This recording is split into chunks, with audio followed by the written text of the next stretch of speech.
The Chief Executive Officer of the World Travel and Tourism Council is bullish about the sector's recovery from the COVID-19 pandemic and expects exponential growth over the next decade, mainly thanks to a boost from Chinese outbound travelers and foreign visitors to China. All I wanted to say how delighted I am that China is opening up to the world. It's so important for us around the world to be able to visit China. I myself have been there many times. I love the country and the people, and it's wonderful for the world to be able to open its arms and welcome Chinese visitors. So that's just such great news. Now, we all know that our sector was severely damaged by the COVID pandemic, but the good news is that travel and tourism is going to be bouncing back, and it will be growing over the next 10 years.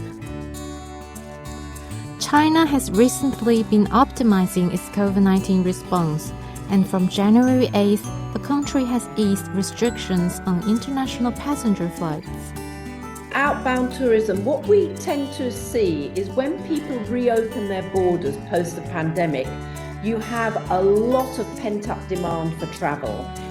In terms of the value of Chinese being outbound visitors into the rest of the world, they were, if you like, the most valuable in many senses, but also in economic senses, visitors to the rest of the world.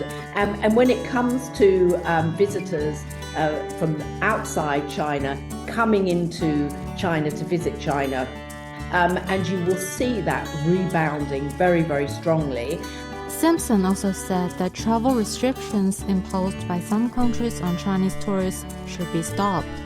I have to say, at WTTC, we really do believe in the advice of the WHO, which is the World Health Organization, that really this virus now is endemic, and our organization is very much arguing to stop all restrictions.